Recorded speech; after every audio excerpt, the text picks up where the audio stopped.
Hi everybody, I wanted to do a review of the Haibike FS RX by a guy who doesn't ride bikes nearly ever. Well, until he bought this. One thing that I'd like to point out first is there's no place to mount a water bottle on your bike. I guess you could squeeze one in on your handlebars, but if you notice, and I'll show you, it's a drop frame. The battery takes up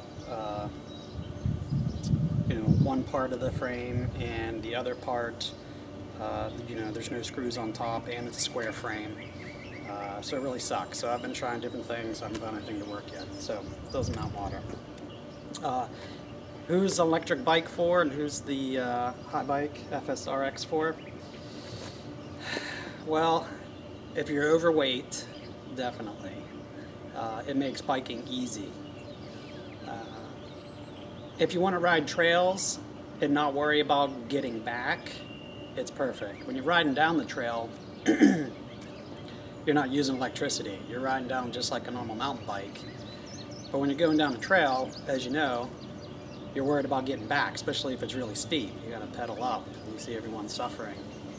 Sitting there going, oh, getting to the top,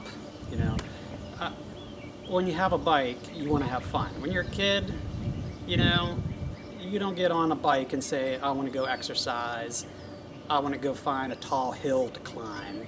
All you want to do is go downhill, and all you want to do is just go fast, and that's what this bike does.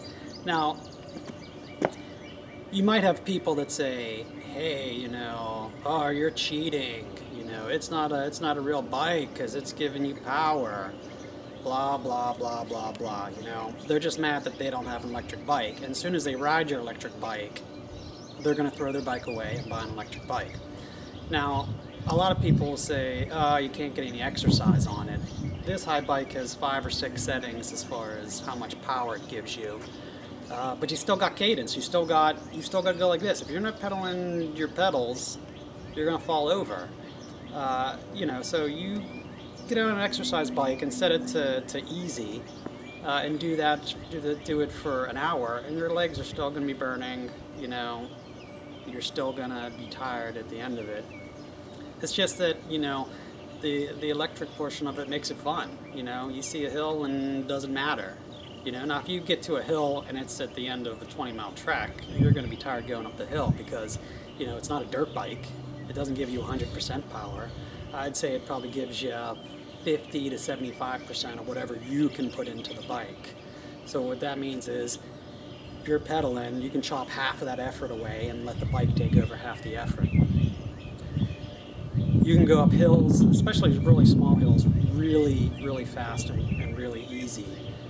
So you can do a lot of, if you have a hilly backyard, you can go up and down, up, no problem, completely fine. Makes you feel like a kid again, definitely. This Haibike, it's very quiet. You can't really tell that the motor runs unless you're in a really high gear. Getting back to who's going to like this, if you're overweight and you buy a bike, you're going to ride it probably 3 times and be done because it's going to be hard. With the Haibike, you can set it to turbo. At least you're out of your house, off your couch, enjoying the outside. Again, you're getting pedal motion in, so you are moving. It's going to keep you riding your bike and not giving up. If you just want to ride trails and have fun, it's perfect for that. I mean, you can get on trails and go and go and go. You can go all the way down the bottom, all the way back up to the top, over and over and over and over and over again. If you're some guy that wants to ride 5,000 miles and get exercise, it's not for you. Another good thing about the Haibike is you'll find with casual bike users that they will buy mountain bikes and they want to ride it on the street. And mountain bikes tend to be heavy, they have knobby tires, and they just don't go very well on streets. It's harder to pedal them. It's awkward.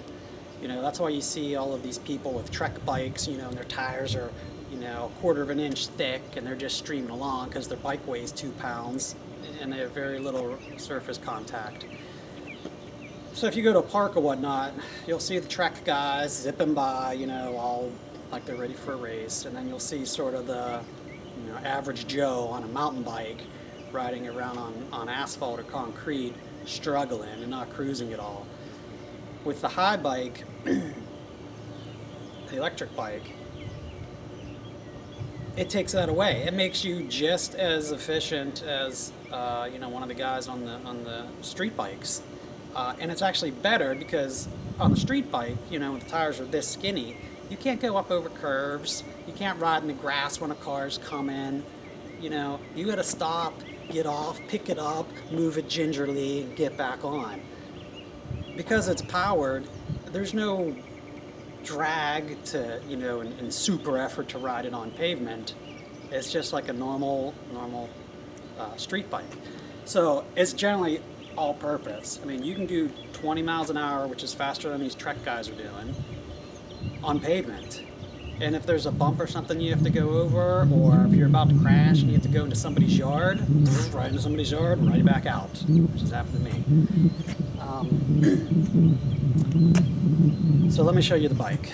I know there's a lot of videos out there about, you know, these guys that, here's the bike, but I'll show you some, you know, some intricacies here.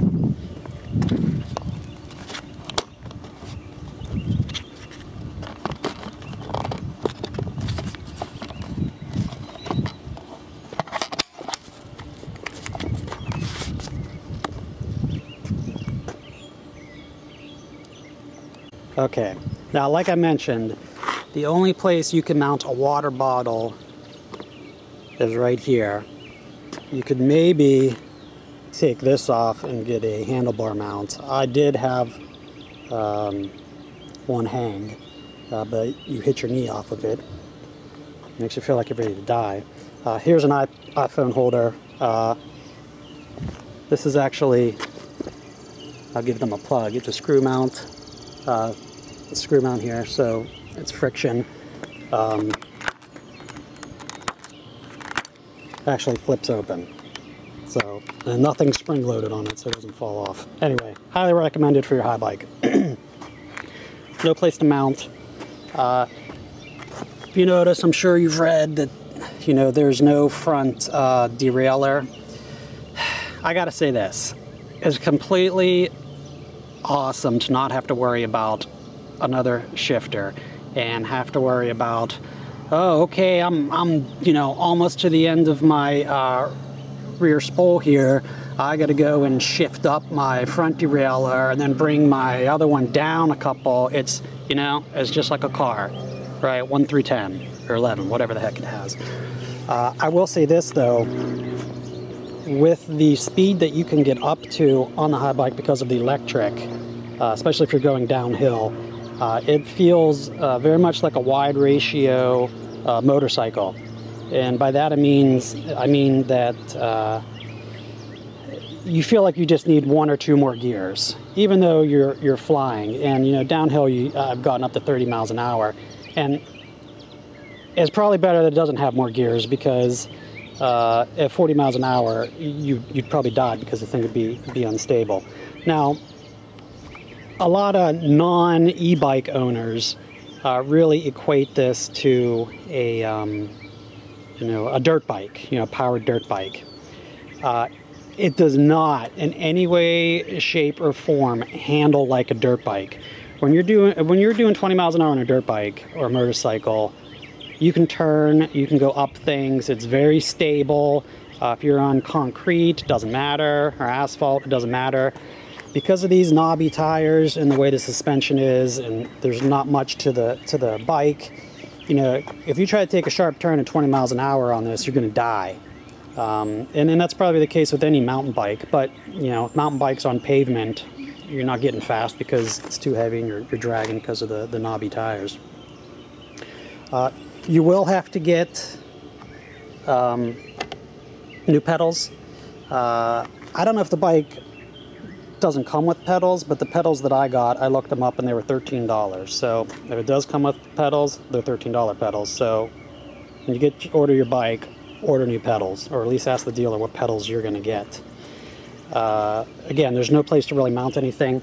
I have an air pump here, and I just sewed a denim case and sewed some Velcro onto it, and there's my air pump. These are European tires, so they have the, you know, the little tiny annoying European valves that nothing wants to work with. So that's kind of annoying.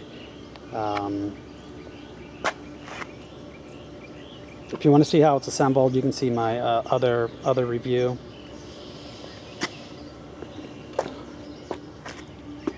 And I have to say, I think that is all the intricacies here about this thing. After about 100 miles, you have to bring it in to get serviced. You can bring it into any bike shop. Things just stretch out. It starts shifting funny. The seat, look at that. This seat is so thin. You know, I don't know why they don't make comfortable seats. I mean, they basically make a tiny seat, but then they make you basically wear a couch pillow sewn into your pants so that it doesn't kill you. Why not just make a normal seat? But you know, it does look good on the bike. You know, lockout. There's no need for lockout. The only reason I use the lockout is when I mount my bike, my car carrier, because I have an arm that goes onto this to hold it down so that it doesn't fall off my bike carrier. But other than that, you know, you just never use it. It does have an oh crap shifter, and that is, you know, you still have to shift this. It's still a bike. A lot of people think that, you know, one gear and you're gone, and that's just not true. But you know, the oh crap shifter is, oh crap, there's a hill around this bend, I didn't know it. You press it, you know, and it will switch 3 or 4 gears. The further you press it down, the more gears it will shift to save you when you hit a hill.